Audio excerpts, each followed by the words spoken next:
Have you ever found yourself obsessing over someone who hardly gives you the time of day?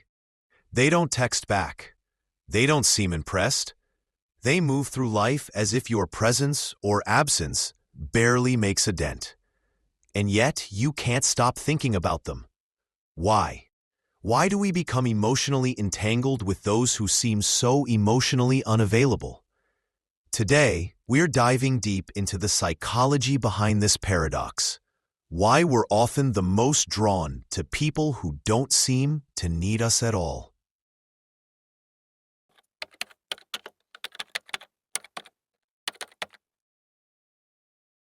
Let's start with something simple but powerful: scarcity.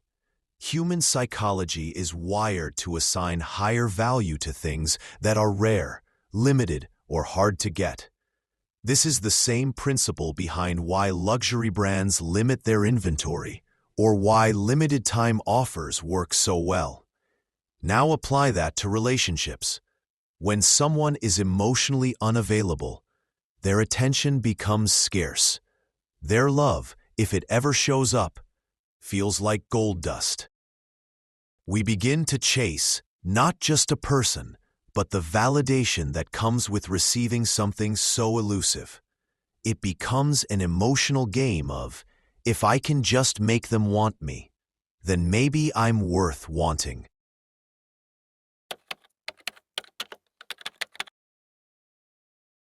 One of the strongest forces in this dynamic is our attachment style. If you have an anxious attachment style, you tend to crave closeness, reassurance, and emotional security. But here's the twist.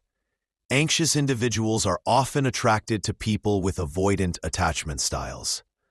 Avoidant individuals tend to pull away, suppress emotions, and value independence over intimacy.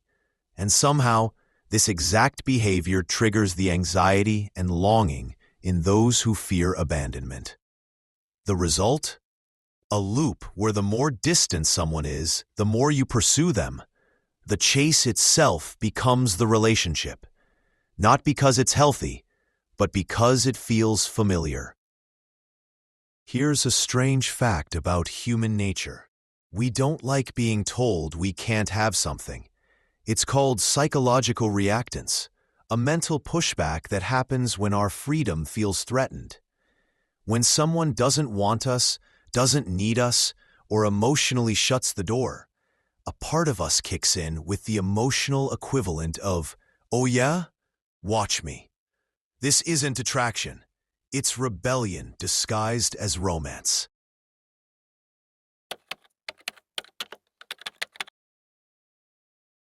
Now, let's talk about something called intermittent reinforcement. It's a term from behavioral psychology, and it's one of the most powerful drivers of obsession. Intermittent reinforcement is when rewards are unpredictable. Sometimes you get love. Sometimes you don't. There's no pattern, and that uncertainty creates an addictive loop. Think slot machines. You don't win every time, but when you do, it's euphoric, and that keeps you hooked. When someone gives you mixed signals, one day they're warm, the next they're cold, you don't walk away, you double down. Because maybe, just maybe, the next interaction will be the jackpot. When someone is emotionally distant, we don't see them clearly. We imagine them. We fill in the blanks with our own fantasies. We create stories about who they are, what they feel, and what they could become, if only we love them enough. But often, what we fall for isn't them.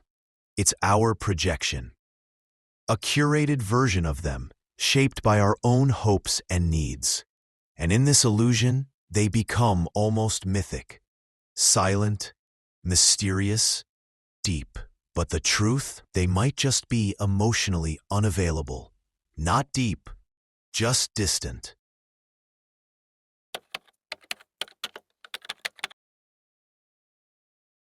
Here's where things get personal.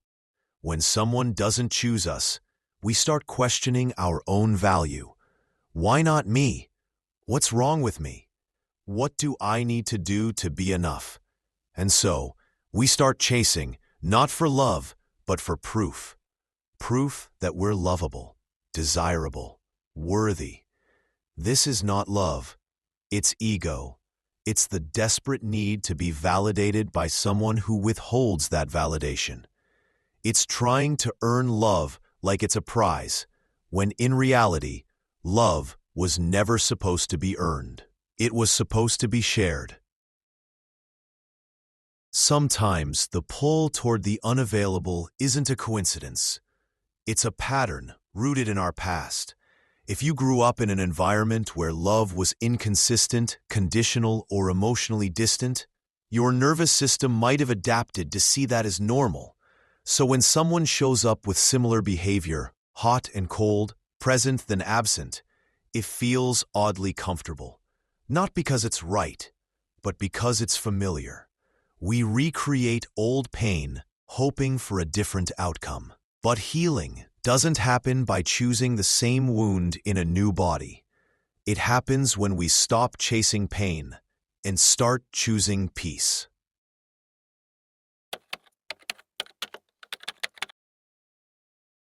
Let's face it, many of us fall for the idea of someone more than the actual person. We imagine how they could be. We hope they'll change. We focus on the moments they're kind and ignore the overall pattern of distance. This is called idealization. It's dangerous because it keeps us stuck in fantasy, not truth. The reality might be that they're not ready, not willing, or simply not interested. And that's okay. It doesn't mean you're unworthy. It just means they're not your person.